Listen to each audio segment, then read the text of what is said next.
voici des mages d'Orient arrivèrent à Jérusalem et dirent, où est le roi des Juifs qui vient de naître? Car nous avons vu son étoile en Orient et nous sommes venus pour l'adorer. Le roi Hérode, ayant appris cela, fut troublé et tout Jérusalem avec lui. Il assembla tous les principaux sacrificateurs et les scribes du peuple. Et il s'informa auprès d'eux où devait naître le Christ. Il lui dit, à Bethléem en Judée, car voici ce qui a été écrit par le prophète. Et toi, Bethléem, terre de Juda, tu n'es certes pas la moindre entre les principales villes de Juda, car de toi sortira un chef qui paîtra Israël, mon peuple. Alors Hérode fit appeler en secret les mages, et s'enquit soigneusement auprès d'eux depuis combien de temps l'étoile brillait. Puis il les envoya à Bethléem en disant, allez et prenez des informations exactes sur le petit enfant. Quand vous l'aurez trouvé, faites-le-moi savoir afin que j'aille aussi moi-même l'adorer. Après avoir entendu le roi, ils partirent, et voici, l'étoile qu'ils avaient vue en Orient marchait devant eux jusqu'à ce qu'étant arrivés au-dessus du lieu où était le petit enfant, elle s'arrêta. Quand ils aperçurent l'étoile, ils furent saisis d'une très grande joie. Ils entrèrent dans la maison, virent le petit enfant avec Marie, sa mère, se prosternèrent et l'adorèrent.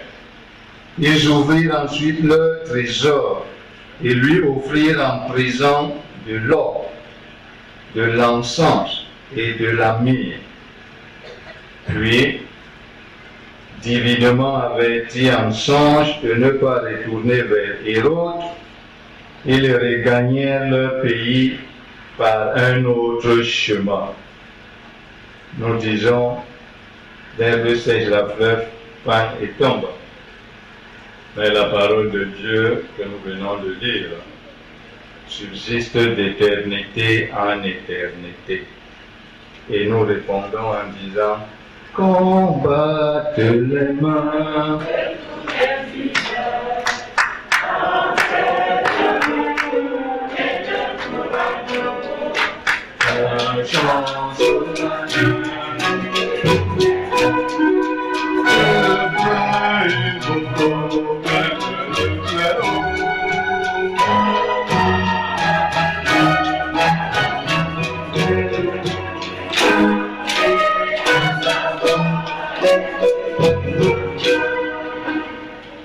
J'ai voulu chanter cette strophe, ces deux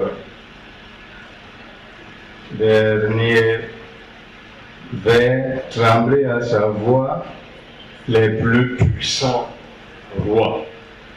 Puisqu'on m'a appris à l'école que de la liturgie à la prédication, tout doit concourir vers le thème. C'est Dieu, le grand roi, qui peut faire quand il veut trembler à sa voix les plus puissants rois. Peuple de Dieu, chère paroisse Antioche,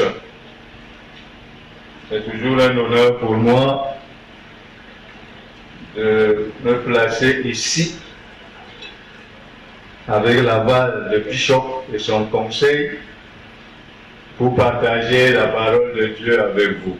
Une fois de plus, transmettez ma reconnaissance au conseil et à Bishop. Que la paix et que cette année soit bonne pour vous tous. En ce premier dimanche de l'an de grâce 2025, La parole de Dieu nous est annoncée, comme nous l'avons lu respectivement, par le prophète Ésaïe, ensuite l'apôtre Paul et enfin par l'évangéliste Matthieu. Si c'était les catholiques, ils allaient seulement maintenant parler de l'évangile. Mais nous, on doit concentrer tous ces textes pour voir ce que tous aimeraient nous dire. Ésaïe reprend dans ce chapitre les textes déjà consacrés dans les chapitres précédents au renouveau de la ville de Jérusalem, suivi de la délivrance des fils d'Abraham. La délivrance des fils d'Abraham des ténèbres et de l'obscurité des années passées. Maintenant, la nouvelle Jérusalem. J'ai toujours dit quand on parle de nouvelle, toute définition est négation. On parle de nouvelle, cela veut dire qu'il y avait une ancienne. Libérer les fils d'Abraham de la vieille Jérusalem, soumise aux lois, soumise aux pratiques des hommes, soumise aux pratiques des rois impopulaires, suivez-moi, des rois idolâtres. Maintenant, le salut que Dieu apporte entraîne une véritable transformation de la ville sainte, Jérusalem, la ville du pape. Et le pain béni qui vient du ciel, ce sera Jésus-Christ.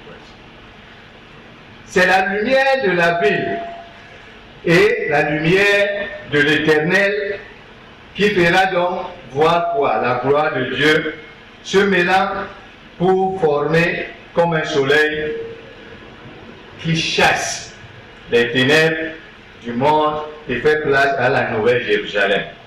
Cette sainte Jérusalem, cette sainte ville resplendissante, restaurée et renouvelée, qui est donc prête à accueillir son époux Jésus-Christ. À cette prophétie de la restauration, l'an passé, la vieille Jérusalem, c'est l'année passée 2024. La nouvelle Jérusalem, c'est l'an 2025. À cette prophétie de la restauration, à cette prophétie de la nouvelle génération, de la libération des fils d'Abraham que l'Éternel nous promet, nous disons aussi à ce premier dimanche, oui Seigneur, comme la Jérusalem restaurée, ici dans l'Ancien Testament, fait aussi quelque chose de nouveau cette année dans ma vie. Moi aussi, comme la Jérusalem, la vieille Jérusalem que tu veux restaurer, Seigneur, ma prière cette année, c'est que tu restaures ma vie. Et ça me fait penser à un chant que je mime toujours sans savoir, parce que je ne suis pas un bon chanteur. Fais quelque chose de nouveau. Fais quelque chose de nouveau. Fais quelque chose de nouveau. Jésus, fais quelque chose.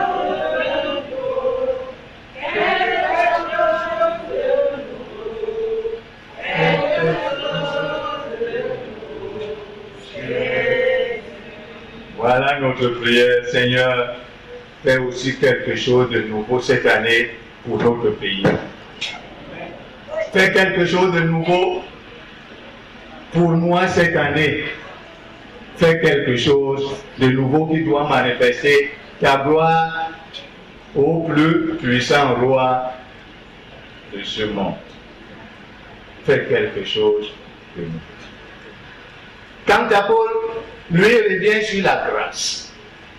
La grâce que Dieu lui a accordée, lui qui est, comme nous tous le savons, était un fin persécuteur de l'Église de Christ. Il nous dit dans le texte que nous avons lu, avoir eu connaissance du mystère du salut en Jésus-Christ par révélation. Suivez le texte, par révélation. Il dit que cela ne lui a pas été dit par les hommes, par révélation. C'est une grâce.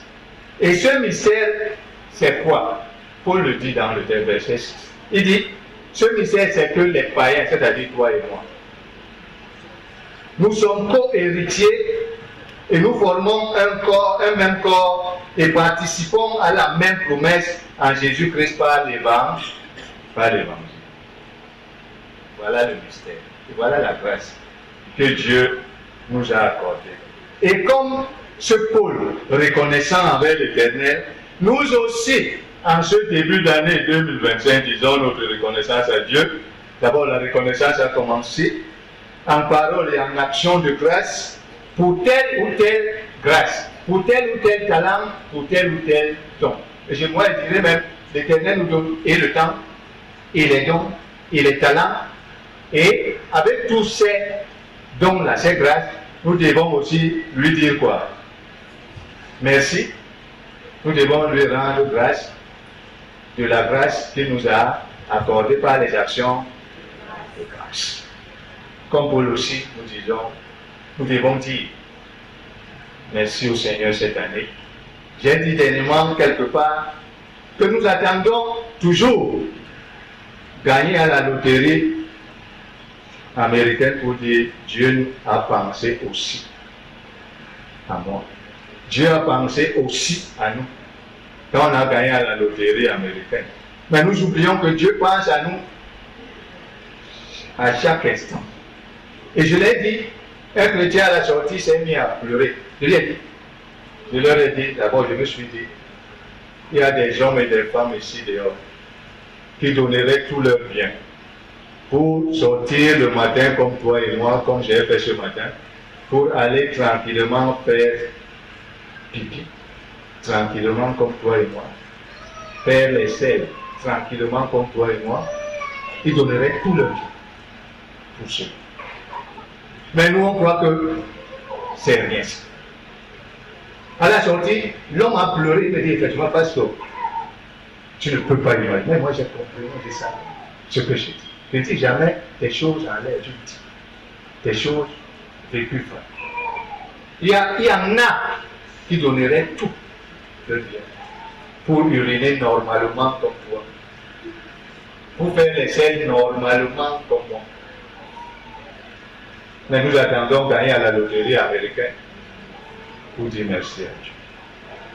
J'avais un collègue sorti de l'école normale à 22 ans, plein,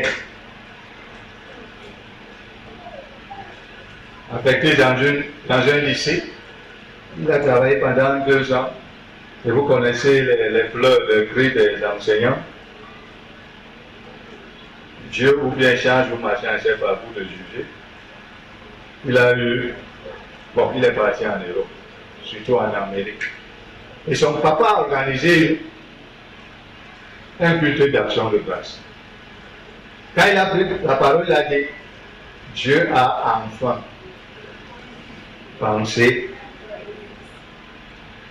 à ma famille et à ma fille. Je ne dis pas que c'est bien, parce que ça nous a tétanisé après. Dès qu'elle a mis les pieds en Amérique, elle a passé 2 mois.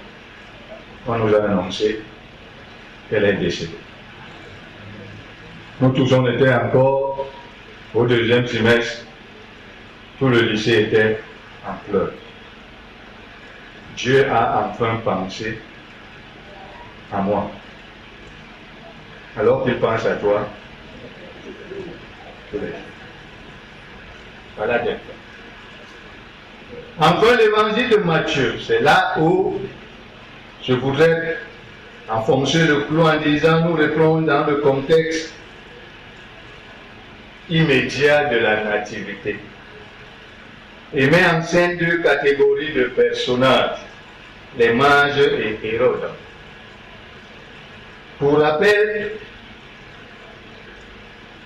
l'une des prophéties annonçant l'avènement de Jésus disait déjà que dans Luc 2, le verset 34 et suivant, disait « Voici cet enfant est destiné à amener la chute et le relèvement de plusieurs en Israël. » La chute, et le relèvement. Et à devenir un signe qui provoquera quoi? La contradiction. Et à toi-même, Siméon s'adressant à Marie et à toi-même, une épée te transpercera l'âme, afin que les pensées de beaucoup de cœur soient dévoilées. Jésus est venu pour la chute des gens et le relèvement des autres. Son avènement est un signe qui provoquera la contradiction. Effectivement, voilà ce texte. Deux catégories de personnages, les mages et le roi Hérode. Les mages, ce sont des scientifiques. À l'époque, aujourd'hui on peut dire les astrologues. C'est eux qui étudiaient les astres, connaissaient le langage des astres. Raison pour laquelle quand l'étoile s'est arrêtée, ils ont su que ici, elle s'est arrêtée. Toi et moi, nous voyons les étoiles, toutes les étoiles au-dessus de notre tête. On saura qu'elle s'est arrêtée quand. Mais eux, ils ont parcouru cette longue distance de l'Orient au Moyen-Orient pour savoir que non, l'étoile s'est arrêtée ici. Donc voilà à quel niveau de sagesse, d'intelligence, de connaissance ces gens étaient pour vous. Il n'y a pas pareil aujourd'hui. Mais c'est eux qui vont à quoi? À la recherche de quelque chose. Ils cherchent quelque chose. Parce que la vie spirituelle se mesure au degré d'attente de quelque chose. Voilà le thème. La vie spirituelle se mesure au degré d'attente de quelque chose. Zaché a attendu sur un arbre pour voir que passer Jésus. Parce qu'il avait quoi? La foi. À cause de sa petite taille, il voulait aussi voir Jésus. Il a attendu. Ça me rappelle aussi l'arrivée du commandant. C'est facile que c'est de ma génération. L'arrivée du commandant au village. Aujourd'hui aussi l'arrivée des autorités. On dit que l'autorité viendra à 10 heures, les populations se mettent en place à quelle heure? À 6 heures. D'aucuns même se réveillent à 4 heures pour parcourir des distances immenses. Peut-être aujourd'hui il y a des motos, mais à l'époque il n'y en avait pas. Siméon attendait la consolation d'Israël dans le temps. Il attend pendant des années. Le paralytique attendait que l'ange descendît dans les eaux de la piscine de Bethesda pour qu'on l'y plonge. La femme souffrant de perte de sang pendant 12 ans a attendu. Jusqu'à ce jour où il toucha un pan de la robe de Jésus-Christ. Alors, frères et sœurs, si nous, aussi toi et moi, si nous n'attendons rien, alors rien ne vient. Seigneur, fais quelque chose de nouveau cette année dans ma vie. Fais quelque chose de nouveau dans ce pays cette année. Je pense qu'on me comprend. Fais quelque chose de nouveau dans nos vies, dans ce pays, dans mon église. Si cette année, vous posez la voiture, vous n'allez pas dire que le pasteur avait dit Seigneur, fais quelque chose de nouveau. Le Seigneur fait quelque chose de nouveau. Voilà la parole prophétique. Seigneur, fais quelque chose de nouveau cette année dans notre pays. Maintenant, Hérode. Hérode, on nous dit que quand il a appris la naissance de Jésus-Christ, on dit qu'il fut quoi? Troublé. D'abord, pourquoi? Parce que Hérode n'attendait rien. N'attendait rien, pourquoi? Parce qu'il était réduit. Il était rassasié de divers de quoi? De pouvoir. Voilà comment le texte chrétien nous parle. Parce que quand on entre en profondeur, c'est pourquoi qu'on tire sur nous. Il était ivre de pouvoir. Et quand on est ivre de pouvoir, le pouvoir c'est comme la drogue. Ça nous installe où? Le français dit dans une zone de confort.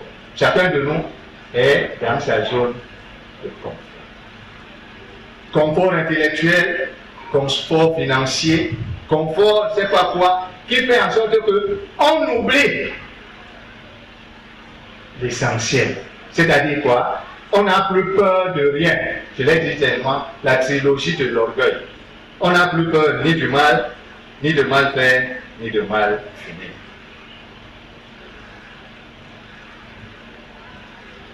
Hérode, comme beaucoup d'entre nous, n'apprenait, n'attendait rien, n'écoutait rien, ne désirait rien, parce qu'il était dans sa zone de confort. Maintenant, subitement, Jésus, Dieu le frappe pour le sortir de sa zone de confort. Alors, il fait quoi? Il panique. Si on vous sort de votre zone de confort, vous allez paniquer. Or, la sécurité, ce n'est pas dans les sécurités illusoires de ce monde. La sécurité, c'est avec Jésus. Seigneur, avec toi, fais quelque chose de nouveau. Et à la fin, qu'est-ce qui s'est passé? Ces rois mages, ces grands intellectuels, ces sages, on nous dit, quand ils ont vu le petit enfant Jésus, ils attendaient, parce qu'ils espéraient, ils attendaient sa venue. Ils ont fait quoi? Ils l'ont adoré. Avec de l'or, de l'encens, de la myrrhe, des parfums précieux, des pierres précieuses, des actions de grâce. Pendant ce temps, Hérode était en train de comploter comment faire disparaître le petit enfant.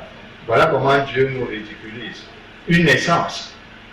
Cette naissance est à la fois banale et spéciale. Il est né comme tous les enfants. On me dit, c'est un bébé qui fait paniquer voyez, la pointe. Un roi. Et le cantique a dit quoi? Il fait trembler un bébé. Voilà comment Jésus va nous humilier lorsque nous n'aurons pas voulu être un peu. Lorsque nous n'aurons pas voulu qu'il nous accompagne cette année et qu'il fasse quelque chose de nouveau pour nous. Avec des petites choses qu'il va nous mettre hors de nous-mêmes. Et nous deviendrons ridicules devant les yeux du monde. Frères et sœurs, l'Éternel, Dieu, veut nous sauver par le cœur,